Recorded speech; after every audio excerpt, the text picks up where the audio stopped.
Thank you for choosing 12 Live here on Class 91.3 and affiliates across the country. We are live on facebook.com/Class 91.3, X Spaces on YouTube. We are live there, same on Class 91.3. I'm Valentino for your free. The details now.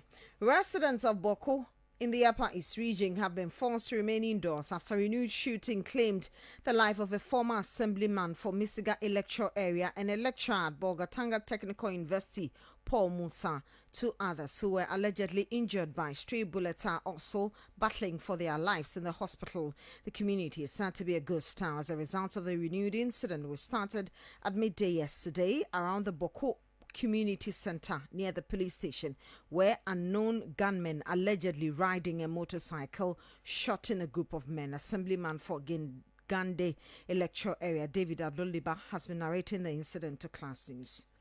Yesterday at about 12 in the afternoon, 12:30 p.m., an unknown gun person moved towards the Bawku Community Center, which is close to the police station, from the Mampushi side, and shot at a group of people who sit at a particular place to sell lotto. And they always converse and play dummy. So one person was killed, then three others were injured. Then later in the evening, around 6:30 to 7, a lecturer by name Alasan Azuma, who was one time the assembly member for Misiga electoral area, and currently a lecturer at Bolgatanga Polytechnic, was in his house, and two people moved with a motor, met him outside and shot him. He fell on the ground. They went and released all the magazine on his body. And so the body has been deposited at the Bolgatanga morgue, and the family are there to receive the body for burial. David Adoliba is the assemblyman for the Genande electoral area. Let's speak to Upper East Regional reporter Abdul Aziz Ayaaba. Abdul Aziz, grateful for your time this afternoon on 12 Live. Are you safe as you're speaking to us? Yeah, good afternoon. Thank you very much. I'm very safe as I'm speaking to you. Okay. So what's the latest on this new development in Bawku? Yeah, so just like David Adoleba just narrated, after all the incident last night, there was a sporadic gunshot. I think the last time I heard a gunshot was around 4 a.m. and up to now, there have not been gunshots in town. Okay. But what happened is that some people are going by their daily activities. Others are not going because of where their offices or their works might be located. Okay. You know, when you come, then you find yourself at a war zone.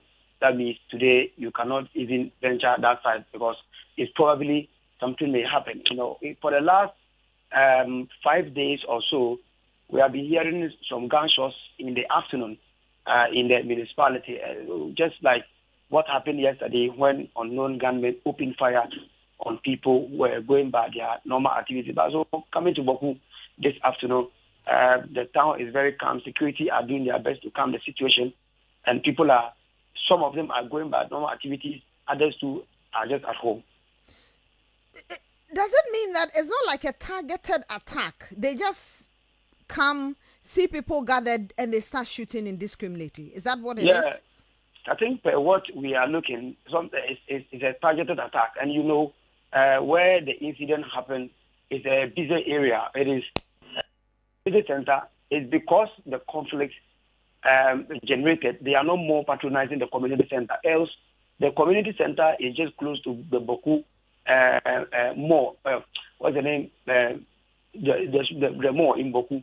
So it's also a place that people used to go and watch ball, the DSTV center and others. Mm-hmm. And it's also close to the deaf and dumb registration and just by the Bawku police station. So it is a place that people used to patronize. And when you get there to, let me just make this clear, it is a place that a point whereby it's likely to a device an area from Gingande to the rest of the town. So basically, people joined themselves over there. People from the Mampusi side visit the police station, and people from the Kusasi side visit the police station. And that is a particular joint that this incident happened. So it's very difficult, but I think it was targeted, but the spreading gunshots affected people who were moving, and stray bullets have to pick some people, and then a minor injury. So that is how it is. Okay. Do you know whether the police has been able to make any arrests? For now, we can't confirm that because we have been following the story, and then we have not heard of any arrests. I think the security are also putting up their best to calm the situation. So. Okay. Abdul Aziz, grateful for the updates. I would advise you to be safe for us, and we'll come to you later on when there's any other development. Upper East Regional Reporter Abdul Aziz Ayaaba. Let's stay on the Bawku story a while longer. Assemblyman for Gengande electoral area, David Adoliba, joins us on the line. Dave, grateful for your time this afternoon on 12 Live, and Happy New Year to you. I know it's not a Happy New Year considering the fact that some people have been shot in your area. Yeah, it's not a Happy New Year. As usual, as the days go by, it's sad news. And so permit me to also say good afternoon to your cherished listeners. I thought that we were getting past this, but the fact that these people were shot closer to a police station and nobody has been arrested yet, do we know what exactly caused this shooting incident? I have spoken and complained and called on Ghanaians to speak up for the people of Bawku severally. And we seem to allow Bawku, that is in the corner, for other things to happen. There's a lot of impunity in the area. I must confess, people say we shouldn't call it politics, but the Mampushis think they belong to a political party, and so should be given the opportunity to do anything to people. And so you are unable to tell reasons why they come to fire at people. Once you know somebody is here and is an enemy, and you have the opportunity to come, you come and you do it. Now, the security are helpless because there are a lot of houses around. The person maneuvers, does it, and goes back. So I'm told the person runs towards the mobile area, the former mobile area, when he shot. And he disguised himself as a madman, carried the weapon in the mat. Okay. So people thought he was a madman. He came, opened it, fired, and left. So even his sandals, he couldn't wear them to run. He left them and ran away back into the township. Oh, so it was one person who shot the former lecturer, and then the other two people who have been injured by stray bullets? No, this is on different accounts. Okay. And in different areas. So there have been separate shooting incidents? The lecturer, they shot him in Boga. Okay. But the first shooting around 12:30 thereabout was in Bawku, closer to the police station. Okay. But the lecturer was shot in his residence. Wow. And so if you will pick it, it happened in two occasions. Okay. But excuse me, let me let the world know. If Ghanaians are quiet about Bawku, I am thinking that we are burying our head and pretending nothing is happening. Just about 4 days ago, the same Bawku boys fired at each other in Aveno, in Accra there. No news. We didn't hear anything about it. Now, on the Wale stretch, the Mampushis have ambushed not less than 8 cars, shot and killed not less than 12 people. Nobody is talking about us. Nobody is arrested. On the highway, which is an international route. Now, a Kusasi bus was coming to Bolga 3 weeks ago. They ambushed and shot and killed 2 people and injured a lot. Nobody spoke about it. This time, yesterday, a lecturer, a young promising lecturer, and he's the registrar of the Bolgatanga Technical University. He's the registrar to the place. He lectures in so many universities on private basis. You know, KNUST and the rest are operating within the Upper East. Now, this young man is a brother. When I was presiding member, he was in the assembly with me. I know him. Very intelligent, very articulative when it comes to issues. what link? The mere fact that he's a Kusasi man. Somebody thinks that let me go and fire. And then others are saying it should not be linked. It should be linked. He's not the first person to be shot. One doctor was shot, who is currently the NPP aspirant for the Zebula constituency. He was shot in his room. Those buses we are talking of were shot by the highway.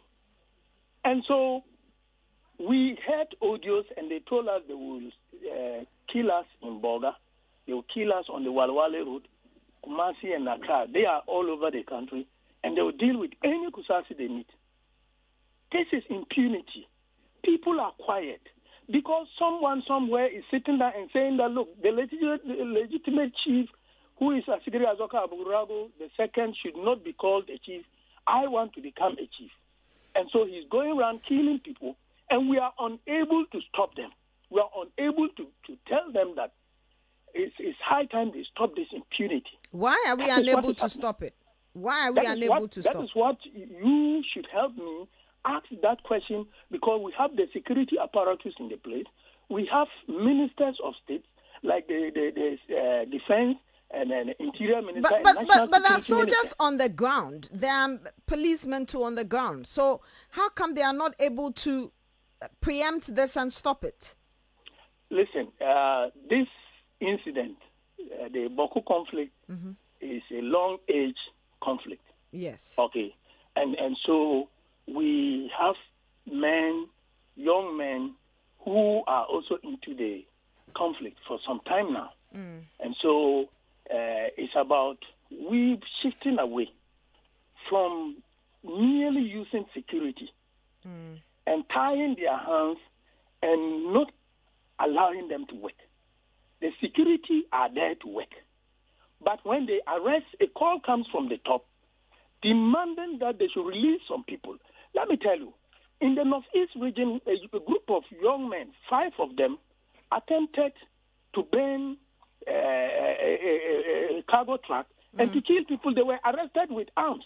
AK-47, 2. 3 of them were arrested. They took them to the police, the Northeast Regional Police headquarters. And a call came from Accra asking them to stop. They should release them, and they were released. So you think that people at the top are the ones interfering? Exactly what I'm talking of. So the politicians should stay away. The politicians should stay away. And if Dr. Bawumia, who is the vice president, and those are his kinsmen, and they are over misbehaving and killing people, he should also call them to order. Okay. He's a leader for the nation. He should call his kinsmen to order. Tell them that they cannot be perishing innocent and destroying property, innocent lives and destroying property. Well, David, we are grateful that you joined us. The latest information is that one of the 2 people who were injured has also unfortunately died. So 2 people have died in the last 24 hours due to the renewed shooting incident in Bawku. One is currently at the hospital battling for his life.